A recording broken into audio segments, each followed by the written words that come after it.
Guys, this is Bhavna Sati again. So मैं आपके लिए आज एक इन्फॉर्मेटिव वीडियो लेकर आई हूँ। मैं मैरिड हूँ, मेरा एक 2 साल का बच्चा है। होता क्या है, मोस्टली जब भी कोई पर्सन कोई भी लेडी फर्स्ट टाइम कंसीव करती है तो बहुत सारे क्वेश्चंस उसके माइंड में आ जाते हैं अपनी फर्स्ट प्रेगनेंसी को लेकर के। सेकेंड प्रेगनेंसी में फिर भी हम लोगों की थोड़ी सी माइंड सेट होती है कि क्या चीज़ें होने वाली हैं हमारे साथ, बट पहली प्रेगनेंसी में आपके पास बहुत सारे क्वेश्चंस होते हैं। समटाइम्स ऐसे क्वेश्चंस भी होते हैं जिसके लिए बार बार गायनी के पास जाना या विजिट करना पॉसिबल नहीं हो पाता है। इवन दो आपको जाना चाहिए, जब भी आपको रिक्वायरमेंट पड़े तब आपको अपने डॉक्टर को कंसल्ट करना चाहिए, but still some of the queries का आंसर मैं आपको इस वीडियो में दे दूंगी, जो कि मेरे एक्सपीरियंस के बेसिस पर है, प्लस कुछ स्टडीज़ मैंने करी हैं जिसके बेसिस पे मैं आपको उन क्वेश्चंस का आंसर करती हूँ। पहला क्वेश्चन जनरली पूछते हैं लोग कि हाँ, आपकी पीरियड डेट है और वो मिस हो गई, आप कितने टाइम तक ऐसा कंफर्म कर सकते हैं कि आप एक्चुअली कंसीव कर चुके हैं। मोस्टली क्या होता है कि कुछ लोग अगर सपोज आज आपका पीरियड मिस हुआ, 2 दिन बाद टेस्ट करते हैं, कुछ लोगों का पॉजिटिव आ जाता है, कुछ लोगों का नहीं आता। तो आप ये टेन्योर को मैक्सिमम 15 डेज़ का टेन्योर लेके चल सकते हैं। 15 दिन तक चांसेस हैं कि आपका वो टेस्ट पॉजिटिव आ जाएगा। ठीक है, मतलब आप जिस दिन भी आपकी पीरियड डेट है उस दिन से 15 डेज़ काउंट करके, अगर आप 15 डेज़ के बाद टेस्ट करते हैं, नेगेटिव आता है और आपके पीरियड मिस हो रहे हैं, तो फिर आप एक बार गायनी से कंसल्ट कर सकते हैं। अदरवाइज 15 डेज़ तक मैक्सिमम कंफर्मेशन आ जाती है। नेक्स्ट आता है कि हम लोग फर्स्ट कंसीव करा है, फर्स्ट टाइम प्रेग्नेंट हुए हैं, एंड देन कितनी बार हम लोगों को अल्ट्रासाउंड की रिक्वायरमेंट पड़ेगी। गाइज, वैसे मोस्टली क्या होता है, 4 टाइम्स आपको अल्ट्रासाउंड के लिए जाना पड़ता है डॉक्टर के पास, जो कि वैसे वीकली बेसिस पे डॉक्टर कंसल्ट करते हैं, बट हम जनरल लैंग्वेज में इसको मंथ्स में काउंट करते हैं कि 9 मंथ्स का टेन्योर है, बट वैसे देखा जाए तो 40 वीक्स का टेन्योर मानते हैं डॉक्टर्स। तो इस 9 मंथ्स में आपको फर्स्ट अल्ट्रासाउंड 3 मंथ्स में कराना होता है, सेकेंड अल्ट्रासाउंड आपका 5 मंथ्स में होता है, third is in 7 months and last one is in 9 months. तो इस तरीके से आपको 4 अल्ट्रासाउंड टोटल करवाने होते हैं during your pregnancy.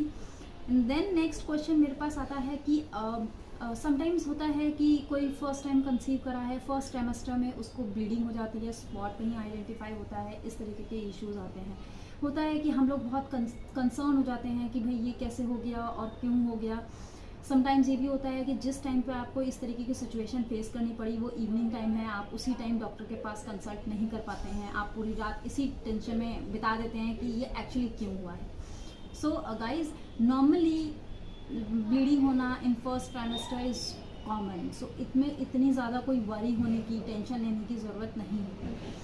This is also an experience of mind कि हाँ, मुझे हुआ था फर्स्ट 3 मंथ्स में, बीच में मेरे को 1-2 बार ब्लीडिंग हो गई थी, तो दैट्स कॉमन।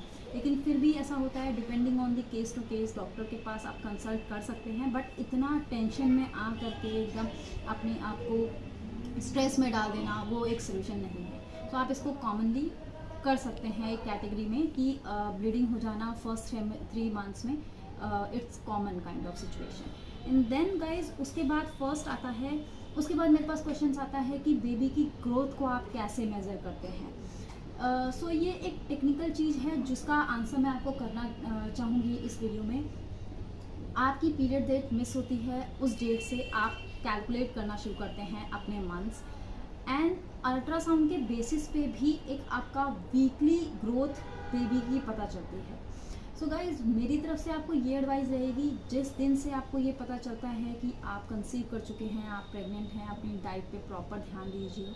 आप अपनी मेडिसिन का खाने पीने में बहुत बहुत फोकस आपको होना पड़ेगा, क्योंकि आप कभी भी कंपेयर कीजिएगा, आपकी जो अल्ट्रासाउंड की रिपोर्ट्स आती है उसमें जो आपके वीक्स बनते हैं वो वीक्स, और जो आपकी डेट मतलब पीरियड्स मिस होने के बाद से आपका टेन्योर होता है, उन दोनों में गैप दिखाई देता है। Try to minimise that gap. वो मिनिमाइज तब होता है जब आप अपने बॉडी पर, अपनी हेल्थ पे फोकस करते हैं।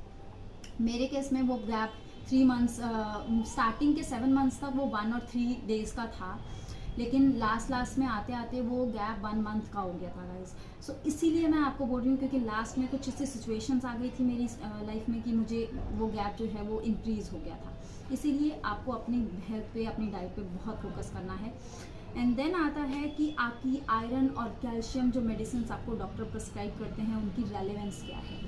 सो मैं आपको बताना चाहूँगी, होता है समटाइम्स मिस करते हैं लोग, कुछ लोग मिस करते हैं, कुछ लोग बहुत कंसर्न रहते हैं इस चीज़ के लिए। तो मैं आपको बिल्कुल एडवाइज़ नहीं करूँगी कि उन्हें मिस किया जाए। ज़रूरी नहीं है कि आप प्राइवेट बाहर से जा कर के आयरन और कैल्शियम की मेडिसिन लेते हैं। आप गवर्नमेंट हॉस्पिटल विजिट कर सकते हैं, वहाँ बहुत इजीली अवेलेबल हो जाती हैं आयरन और कैल्शियम की मेडिसिन। बट रिकमेंडेड है डॉक्टर आपको जिस दिन से प्रेस्क्राइब कर दे आयरन और कैल्शियम की मेडिसिन, आपको वो लेनी ही लेनी है, क्योंकि ये इफ़ेक्ट आपको बिफोर प्रेगनेंसी शायद ना दिखे, बट आफ्टर डिलीवरी ये इन मेडिसिन का इफ़ेक्ट आपको ज़रूर दिखेगा। मैंने वो चीज़ अपनी लाइफ में एक्चुअली फेस करी हुई है। इसलिए एडवाइस करूँगी कि आप कभी भी अपनी आयरन, कैल्शियम या जो भी डॉक्टर आपको मेडिसिन प्रेस्क्राइब करते हैं उनको मिस बिल्कुल ना करें।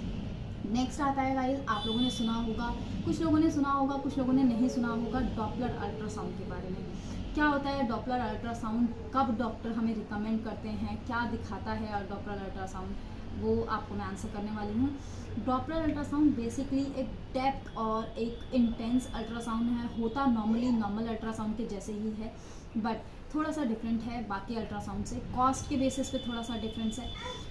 डॉक्टर्स देखते हैं जब आपके लास्ट अल्ट्रासाउंड में आपके बेबी की ग्रोथ एज पर दी आपकी, मैंने आपको बताया जैसे अल्ट्रासाउंड के हिसाब से आपकी ग्रोथ, बेबी की ग्रोथ और आपकी पीरियड डेट मिस होने के बाद से जो बेबीज़ की ग्रोथ है वो अगर सेम नहीं होती, मैच नहीं होती, कुछ डिफरेंस ज़्यादा आता है, जैसे मेरे केस में था, तो उस केस में डॉक्टर आपको डॉपलर अल्ट्रासाउंड के लिए एडवाइस करते हैं। डॉपलर अल्ट्रासाउंड में डॉक्टर्स जो हैं वो रीज़न को आइडेंटिफाई करने की कोशिश करते हैं कि क्या रीज़न रहा कि बेबी की ग्रोथ अनसर्टेनली एकदम से इस तरीके से डिफरेंस आने शुरू हो गए हैं। सो बेसिकली उसमें ये पता चलता है कि मदर से बेबी के पास जो ब्लड फ्लो जा रहा है वो क्या है, वो सही जा रहा है नहीं जा रहा।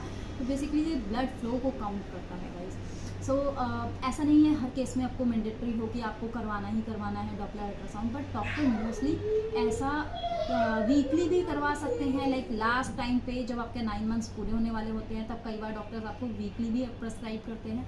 कभी आपको लास्ट मोमेंट पे भी बोल देंगे कि आपको डॉपलर अल्ट्रासाउंड करवाना है। तो बहुत ज़्यादा बड़ी इशू नहीं है, बस एक जनरली बच्चे की सेफ्टी के लिए डॉक्टर ये अल्ट्रासाउंड करवाने का रिकमेंड करते हैं। नेक्स्ट लास्ट क्वेश्चन मेरे पास है guys, exercises during your pregnancy. So वैसे तो मोस्टली लोग आजकल नेट पे बहुत सारी एक्सरसाइजेज आपको रिकमेंड कर देते हैं, बट मैं उन्हें कभी भी फेवर नहीं करती। Walk is the best exercise you can do without any prescription because walk is the best exercise during your pregnancy। बाकी अगर आपको कोई और एक्सरसाइजेस करनी है तो आप अपने डॉक्टर से एक बार कंसल्ट कर सकते हैं, क्योंकि बॉडी टू बॉडी हर एक पर्सन की एबिलिटी, सिचुएशन डिफ़र करती है। ज़रूरी नहीं कि सामने वाले पर्सन को अगर कोई एक्सरसाइज सूट कर रही है या उसकी मेडिकल कंडीशन उसे सपोर्ट कर रही है, आपको भी वो सपोर्ट करे। वॉक नॉर्मल है, वॉक हर कोई कर सकता है, अनलेस एंड अदरवाइज आप बेड रेस्ट पे नहीं हो, अदरवाइज वॉक आप कर सकते हो। Daily 1 to 45 minutes to 1 hour की वॉक आप कर सकते हैं। That is even beneficial for you.